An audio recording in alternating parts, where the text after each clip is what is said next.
Os idos de março, no calendário romano, no calendário de Rómulo, era o dia 15 de março, o atual dia 15 de março.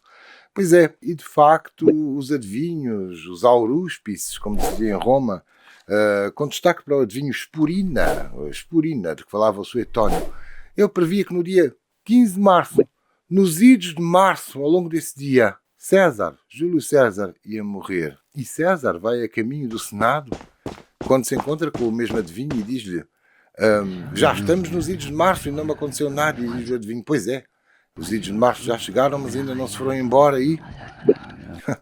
Mas isto são outros idos de março, isto é outro 15 de março. O 15 de março que nos interessa aqui é o 15 de março de 2005 anos depois.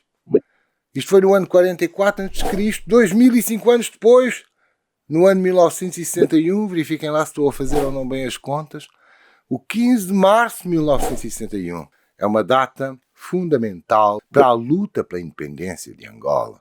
É desse que vamos falar,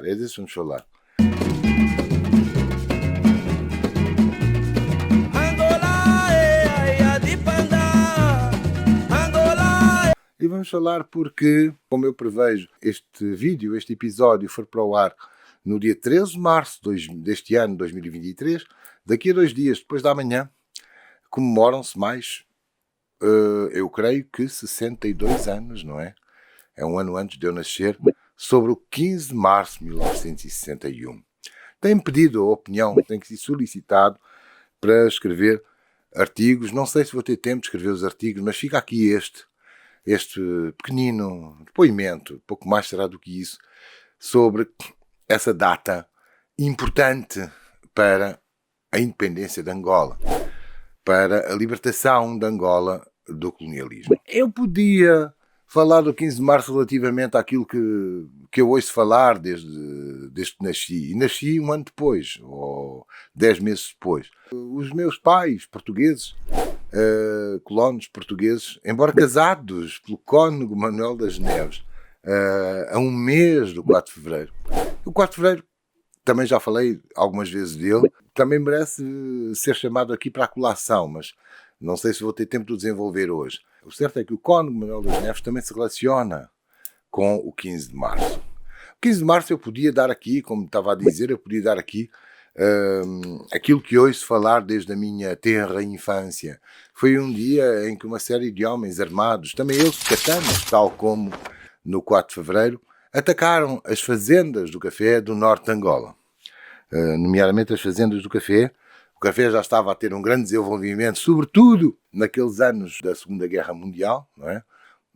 As fazendas do café perto de Banzacongo, então chamada São Salvador, perto do Uíge, então chamado Carmona, não é? E também na zona dos Demos. E terão sido massacradas muitas pessoas, não apenas a 15 de março, mas também no dia seguinte. Há quem diga que foi até durante 4 semanas. Segundo os números daqui que disponho, cerca de 4 a 5 mil vítimas. Entre essas 4 e 5 mil vítimas, haveria evidentemente portugueses e as suas famílias, mas também os trabalhadores bailundo, vindos do Planalto Central, no trabalho forçado, portanto, os indígenas. Não? E quem atacou não os poupou. Eu não vou hoje deter-me aqui, já escrevi sobre isso, não vou hoje deter-me aqui relativamente ao pânico que isso gerou em relação aos colonos. Eu vou tentar falar um bocadinho da importância que teve esse dia, esse facto, e que, a meu ver, merece ser uma efeméride em Angola. Eu dou uma importância muito relativa aos feriados, mas há quem defenda que o 15 de março também seja um feriado em Angola, tal como é o 4 de Fevereiro. Não vejo problema absolutamente nenhum nisso. Mas julgo que temos que nos libertar das peias que advêm de interesses político-partidários. O 15 de março está diretamente ligado, obviamente, à UPA, União dos Povos de Angola. As origens da UPA são conhecidas, portanto, elas radicam ainda na ABACO, Aliança dos Bakongo, criada em 1950 no ainda Congo belga, por Casa Vubu. Pretendiam seria um grupo de interesses Bakongo, pretendia até recuperar o antigo reino do Congo, ou qualquer coisa que, ou culturalmente isso. No entanto, a Abaco transforma-se em partido político, graças a Casa-Vubu, partido político independentista.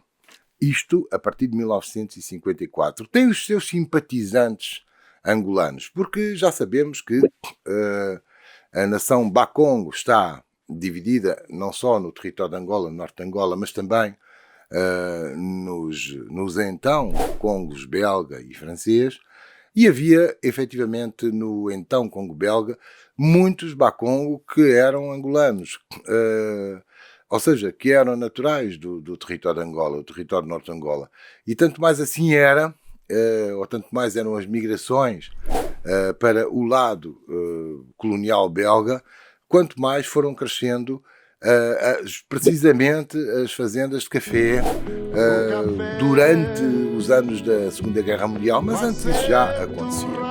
Evidentemente que a Abaco tinha simpatizantes entre os Bakongo de Angola, né? Nomeadamente entre os Bakongo de Banzacongo, que já estavam em território de Angola pelo menos desde 1860, como já o disse aqui. Em 1955, quando morre o rei do Congo, Dom Pedro VII Água Rosada, que estava, evidentemente, servia os interesses portugueses, coloniais, e que até 15 anos antes de morrer desfilou nas ruas de Lisboa em 1940, na exposição do mundo português. Quando ele morre, é que há realmente uma divisão entre os Bakongo de Angola, entre os católicos, que apoiavam um candidato do interesse colonial português, e os protestantes que se voltam contra isso. Estes protestantes, temos aqui o nome de José Eduardo Pinoque, Francisco Lulendo, mas também Manuel Barros Necaca, filho de um outro Necaca que tinha participado no início do século na revolta de Álvaro Buta. É Manuel Barros Necaca e também o seu sobrinho Álvaro Olden Roberto, que em certa medida, em 1957, se vão libertar da Abaco e vão criar a UPNA, União dos Povos do Norte de Angola. Mas Olden Roberto, que era realmente um homem inteligente e um homem consciente das realidades, em breve ele percebe que tem que eliminar o N do Norte de Angola, União dos Povos de Angola, UPA, e que o seu projeto é efetivamente uma independência da Angola colonial. Ou seja, como depois outros movimentos independentistas também a ela aspirarão, e com legitimidade. O MPLA e a partir de 1966 a UNITA. Portanto, temos então a União dos Povos de Angola. É essa União dos Povos de Angola que já está a preparar, ainda desde esse final da década de 50, sabendo que é impossível dialogar ou negociar com o regime colonial na época de Salazar, que já estão a preparar uma insurreição armada. Em relação a essa insurreição armada, que há muita coisa, se não a dizer, pelo menos a refletir e a pensar. Não vou ter tempo para dizer muita coisa, mas vou dizer aquilo que me parece ser o essencial hoje. Entre os vários movimentos que surgem no final da década de 50, também noutra ocasião poderemos desenvolver o chamado processo de 50. Mas durante os meses da década de 50, nós temos que contar com o chamado, pelo menos de nome, Exército de Libertação de Angola, ELA.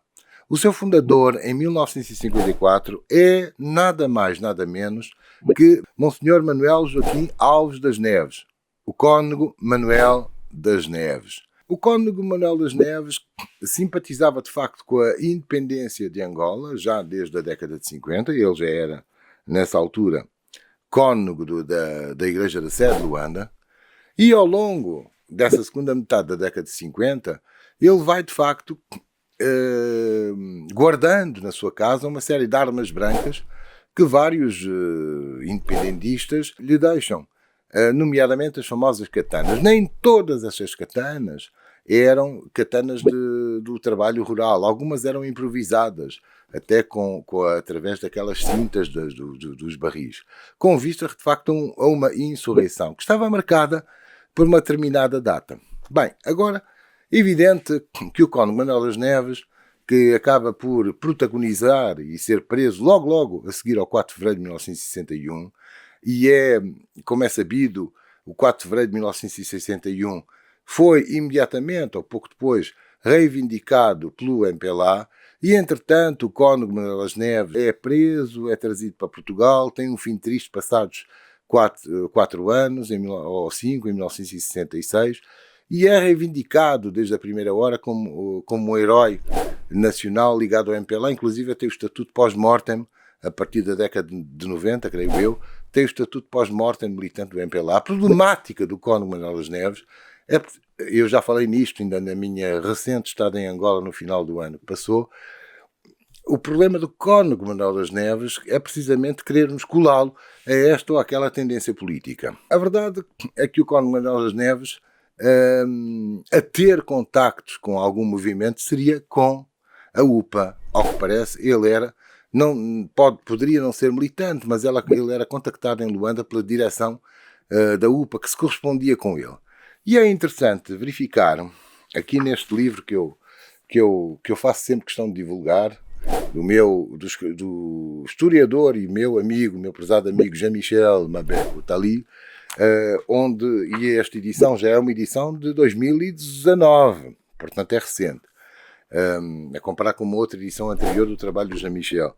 O Jean-Michel teve acesso a documentos da PIDE, nomeadamente a um deles, imediatamente após 4 de fevereiro, em que é apreendido ao Cónigo Manuel das Neves, quando ele é preso pela PIDE, uma carta que ele escreve logo a seguir ao 4 de fevereiro, e que ele escreve, veja-se lá, a Holden Roberto, ao líder da UPA.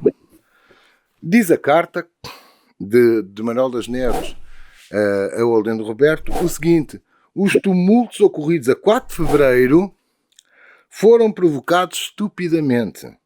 Permita-me, aliás, que lhe diga que, na minha opinião, nós, angolanos, deveríamos passar pelas armas todos os que forjaram esses acontecimentos, na medida em que sabiam pertinentemente que tudo teria sido votado ao fracasso e, por conseguinte, que tudo redundaria num massacre, que efetivamente acabou por ser. Não é? Sempre fui da opinião, e continuo a ser, de que uma sublevação no interior de Angola só deve ter lugar uma vez iniciadas as operações previstas a partir das regiões fronteiriças, e não aqui em Luanda, não aqui na capital. Ainda acrescenta, a respeito dos operacionais, dos quais ele conhecia vários, evidentemente, mais conhecido é Neves Bendinho, mas ele ainda acrescenta isto: não teriam eles, portanto os operacionais do 4 de fevereiro, sido mais úteis se tivessem antes atacado as casernas e terem-se assim tornado senhores da cidade? E não terão eles percebido que com katanas seria impossível dominar a polícia, que se encontra equipada de armas automáticas e de pistolas metralhadoras de campanha? Bem, o Cónigo Manuel das Neves tem o fim, que a gente sabe, e poderemos falar nisso melhor noutras ocasiões. Mas o certo é que a UPA mantém o objetivo de desencadear a luta armada, não na cidade, mas noutro lugar. Ao que parece, segundo vários depoimentos, aquilo que vem a ser o ataque de 4 de fevereiro, portanto a utilização das tais katanas, e o ataque a certos postos principais da cidade de Luanda, já estaria a ser preparado não para 4 de fevereiro de 1961, mas para 15 de março do ano anterior, para os idos de março do ano anterior, 1960. E terá sido protelado porque o Congo, então belga, hoje República Democrática do Congo, só se tornaria independente, deu-se um atraso. A independência só viria a ser em julho, aliás, como com o francês também. Há certos testemunhos que dizem isso. Mas a coisa ficou no ar. E é precipitada para 4 de fevereiro de 1961, mercê do facto de muitos acreditarem que Henrique Calvão, ao desviar o Santa Maria, ia para Angola, que não foi. Mas só isso atraiu muitos jornalistas estrangeiros a Angola, e daí a precipitação à qual o Cónigo Manuel das Neves sempre se opôs. Mas realmente, Holden Roberto e a UPA, que daí um ano, em 1962, se passaria a chamar a FNLA, por aliança também com o antigo partido do Zombo, já aparece aqui o nome ao lado. Pouco importa, o que interessa para já é dizer que é de facto desencadeado esse ato de sublevação, que é o 15 de março, no Norte de Angola, de 1961. Ato de terrorismo? sem dúvida. Foram vitimadas pessoas inocentes. Mas nós, na história, não podemos estar a pensar nisso. A história não é um tribunal para julgar as pessoas. A história é a nossa memória. E nós, na história, temos, e nomeadamente nós, angolanos, temos que pensar que se trata de um ato importante no sentido da luta pela nossa independência. Como o 4 de fevereiro também o terá sido. Mas é esta a minha opinião nesta antevéspera deste 25 de março de 2023. Creio que são os 62 anos do 15 de março.